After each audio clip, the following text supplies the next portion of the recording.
It's week 11, and we are going on a fantasy football shopping spree. We are talking players that you should buy right now in fantasy football. Last week, we talked about buying Breece Hall on the low right after he didn't get traded. We talked about buying Jameson Williams, a little zig while everyone else was zagging because everyone was trying to pawn him off after the big game, but we were buying because his rest of season schedule meant more boom games to come.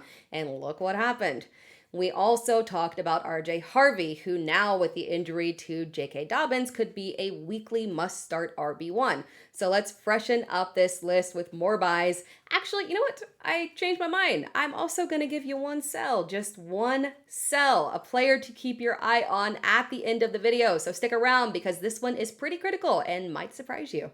Technically, there is no buy low period on Bijan Robinson because he's Bijan Robinson. But if there is a time to trade for him, now is that time because fantasy managers are frustrated with the lack of consistency and volume and continued usage of Tyler Algier. Robinson is the type of player that you expect to give you league winning production every single week, but instead, he's had fewer than 15 fantasy points in half PPR formats for the past 4 weeks. It's not a major issue, but from a fantasy manager's perspective, it is incredibly frustrating, and you would be surprised how many people are willing to part ways with him and are looking for more perceived upside. Some managers might also be looking ahead to the fantasy playoff schedules and might be considering flipping Bijan if they think that his playoff schedule looks tough. Because when you look at it, you see the LA Rams in championship week. That is not a team that you want to run against. In week 15, there's Tampa Bay, who is actually not a bad matchup, but they are perceived to be tougher against the run. And then there's Arizona, who is perceived to be a moderate matchup here. Bijan is someone that I want to roster regardless of playoff matchups, but that schedule could make it very easy for fantasy managers to be more open to selling him, which is great for us because we're looking to buy. If you've been bouncing between streamers, or perhaps you were relying on Joe Flacco with the news of Joe Burrow coming back and you got to figure something out now, JJ McCarthy is actually a very good buy low right now, despite the fact that he is not actually performing at a low point. But the perception of him is low because one, people are making fun of him and his alter ego. And then two, he hasn't had one of those big flashy performances overall, and he's been very shaky with the turnovers. As I talked about in the waiver wire video regarding Jacoby Brissett and his sketchy play with turnovers, for our fantasy purposes, we do not care. In week 9, JJ McCarthy finished as QB 13. That is very good. Borderline QB1 production, 14 completions, 25 attempts for 143 yards. That's low volume, but he had 2 passing touchdowns and 1 on the ground. Week 10, QB 14. Again, very borderline QB1, very streamable right there. Completed 20 of 42 attempts, less than 50% completion rating, not good, but 248 yards, 1 touchdown, 2 interceptions. But the kicker there, 5 carries for 48 yards for a good fantasy performance. And this should have been an even better fantasy performance because, quite frankly, Justin Jefferson was whiffing on multiple plays. We'll talk about that in a little bit here. But McCarthy has everything that we look for in a QB1. Big arm, rushing upside, a bevy of weapons. It is tough to fail when you are throwing to Justin Jefferson, TJ Hawkinson, Jordan Addison, and Aaron Jones. He offers one of the better rest of season schedules: Chicago, Green Bay, Seattle, Washington, Dallas, the New York Giants, Detroit. Really 4 excellent matchups there, and 2 difficult matchups, and 1 perceived as difficult, but that was the Detroit game where he already finished as QB 13. So we've got a borderline QB1 performances on the horizon here, and he is not even putting forth his highest upside here. This is the floor we've been seeing, and he's got 1 weapon that had a bad attitude last week. Yeah, there's more upside to come here. I talked about buying Michael Pittman multiple times this season, buying low on him, and the reason is that it's perception. The perception of Pittman versus his actual production is never aligned. People simply don't see him as a true wide receiver 1. And after week 10 performance where he faded into the background and Alec Pierce had that eye-popping fantasy performance, this presents yet another great buy low opportunity. Pierce had a fantastic day. No issues there. But don't use this as a reason to fade Pittman. Prior to this week's performance, Pierce in his best finish was wide receiver 15 in week 9 against Pittsburgh. Very pass-friendly matchup there. His other fantasy performance prior to that wide receiver 39, wide receiver 22, wide receiver 45, and so on. Pittman, on the other hand, was wide receiver 10 in PPR heading into the week and had 3 straight top 15 performances at the position prior to this week. And even with last week's bad performance, he is still wide receiver 11 on the season here. We talked about this in the waiver wire video. There are occasionally matchups where Pittman doesn't have the best coverage to attack, and that means that Shane Steichen, a very intelligent coach, is just going to target another receiver.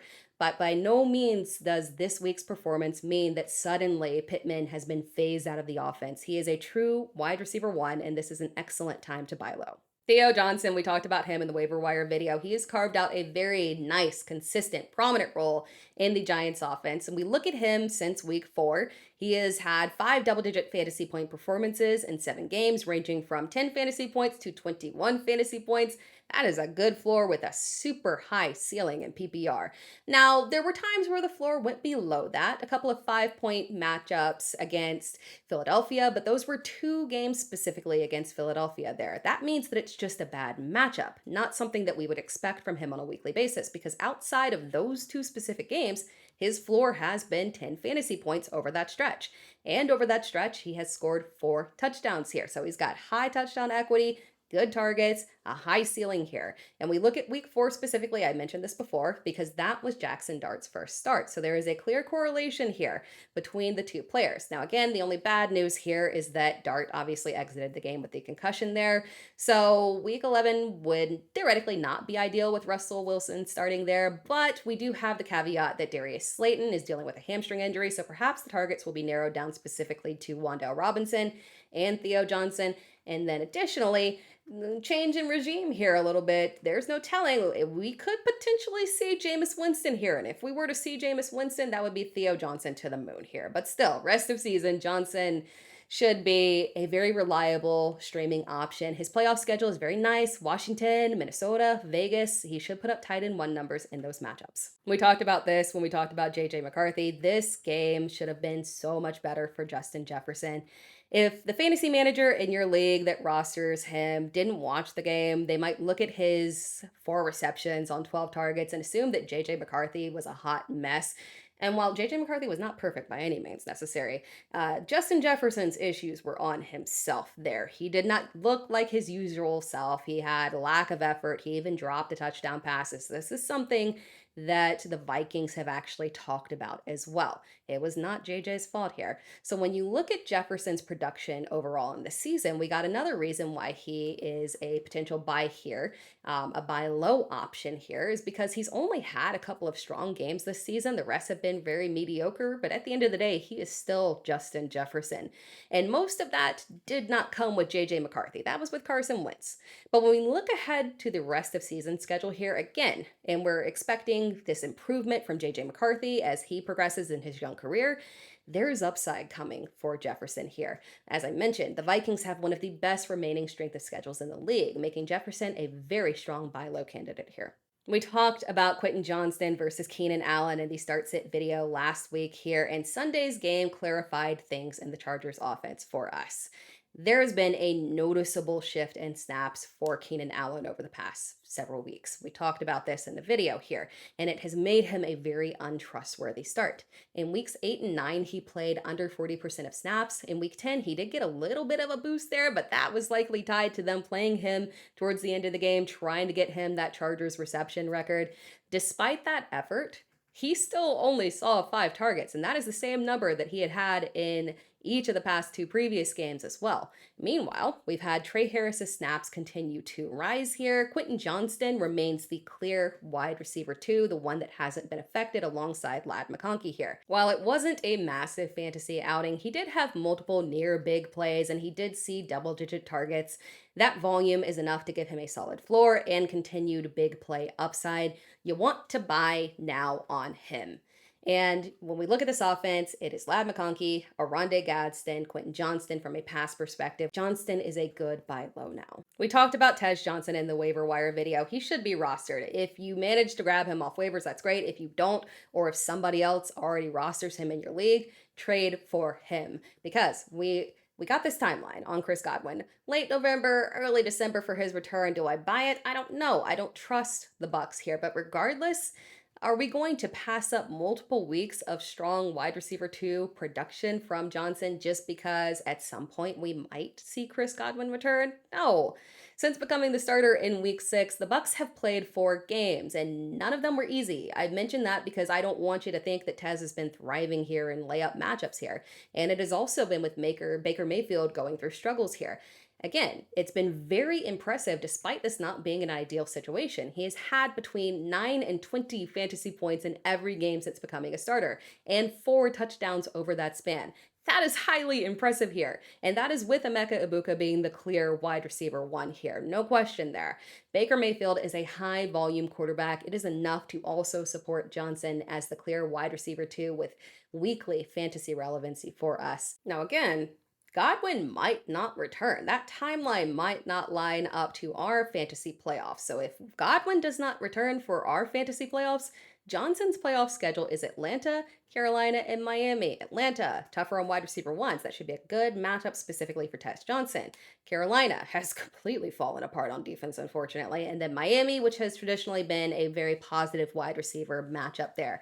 Johnston has real potential rest of season. If you're in a deeper league and you're looking for a deeper trade target, a buy low here that's not going to cost you much, something that you can stash on your bench for some potential upside in the fantasy playoffs, look at Malik Washington. He is the clear wide receiver 2 on his offense. He has 30 receptions on the year compared to 46 by Jalen Waddle. That is not a big gap there. The only issue we have is that, unfortunately, we're not getting a lot of yards here. Receptions are fine, but Washington's ADOT is disturbingly low, 4.6. It is because he plays 50% of his snaps out of the slot, and because the other times Mike McDaniel is using him in very gimmicky ways. But production is production, and he has had 2 touchdowns over the past 3 games here. And in the past 4 games, he has had between 7 and 13 fantasy points. We use 4 games as the reference here to look at for fantasy points because those were the games where he is specifically operated as the wide receiver 2 for the majority of the game, depending on when Darren Waller got hurt clearly there in week 7.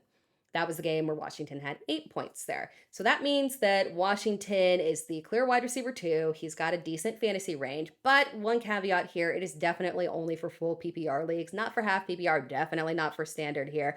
We are living off receptions. The touchdowns have been cool, but the receptions are pretty much the only thing that we can rely on here. But there is a silver lining here that is very intriguing for us.